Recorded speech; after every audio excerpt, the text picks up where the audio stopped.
bertanya, wahai Rasulullah, apakah sedekah yang terbaik? Memberi minum air atau menyediakan air kepada orang lain.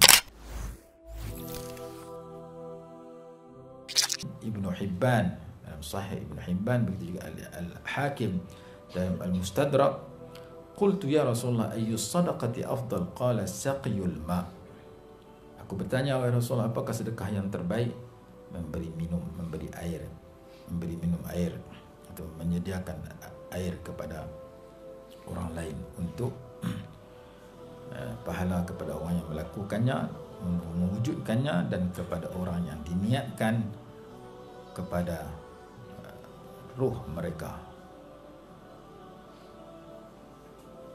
Kata ulama, kana saqiyul ma afdala binisbati li shiddati al-hajati ilayhi fil Madinah wa ghayriha min biladil Arab. Memberi air itu lebih afdal kerana negara seperti Madinah dan negara-negara Arab yang lain memerlukan air. Kalau tempat kita air dah banyak, maka kita boleh ganti yang lain seperti it'amut ta'am, memberikan makanan. Kita hantar beras ke tempat pengajian dengan niat pahala sampai kepada ibu bapa kita yang telah meninggal. Au iqamatu mansya'a diniyah, ataupun mewujudkan satu projek yang memberi manfaat kepada agama, membina masjid, membina tahfiz, membina pondok yang di situ diamalkan dan disebarkan pengajian agama. Au ijtimaiyah, mewujudkan satu tempat yang bermanfaat kepada masyarakat. Au sihiyah, ataupun di sudut kesihatan. Afdal inda man yahtajuna ila hadhihi al-mashru'at, lebih afdal di sisi orang-orang yang berhajat kepada projek-projek yang sebegini. Wa kullama kana al-'amalu da'iman naf'i kana afdala. Setiap kali amalan itu yang manfaatnya berkekalan, ia adalah lebih afdal. Dan sedekah ini sama ada dilakukan oleh ahli waris itu sendiri ataupun orang lain. Kita wakaf untuk minta Allah sampaikan pahala kepada kawan kita yang telah meninggal umpamanya. Ini pendapat Imam Nawawi dan Imam Rafi'i. Wa qala al-ashab, kata ulama-ulama mazhab Syafi'i, yustahabbu an yanwiya al-mutasaddiqu as-sadaqata an abawayhi mathalan fa inna Allah yuniluhuma thawaba wa la yanqusu min ajrihi syai'un. Disunatkan, kenyataan itu disebut dalam kitab Syarah Zarqani al-Mawahib al-Duniyah, begitu juga dalam kitab Rawdatul Talibin disebutkan sedemikian. Disunatkan bagi seorang pemberi sedekah itu meniatkan sedekah itu bagi pihak ibu dan bapaknya. Contohnya, maka Allah akan memberikan pahala kepada ibu dan bapaknya tanpa berkurangan sedikit pun.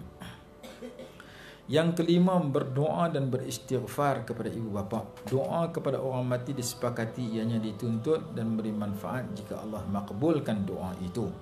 Antara dalil sedemikian ialah hadis Imam Muslim, awaladun salihun yad'ulah, atau anak yang baik yang mendoakan kepada ibu dan bapa. Doa itu tidak khusus kepada anak, bal doaul ghair misluhu. Doa orang lain juga seperti doa anak. Berdasarkan kepada hadis, idza sallaitum 'alal mayyit fa akhlisu lahu ad-du'a, rawahu Abu Daud wa Baihaqi wa Ibn Hibban. Apabila kamu semayang kepada orang mati, maka ikhlaskan doa bagi si mati.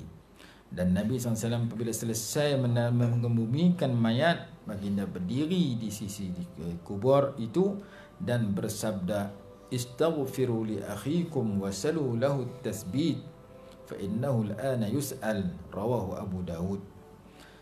Beristighfarlah kamu kepada saudaramu ini dan mintalah agar Allah memberikan ianya jawab, memberikan atau mengajarkan dan jawapan yang membahagiakan dia. Tasbit, sabbatakallahu bil qawli tsabit, supaya dapat menjawab soalan dengan baik ketika ditanya oleh malaikat. Fa innahu al-ana yus'al, sekarang dia sedang disoal oleh malaikat. Dan di antara dalil disyariatkan berdoa, iaitu perintah Allah di dalam suratul Isra, wa qur rabbirhamhuma, dan katakanlah, ya Allah, ya Tuhanku, rahmatilah mereka berdua.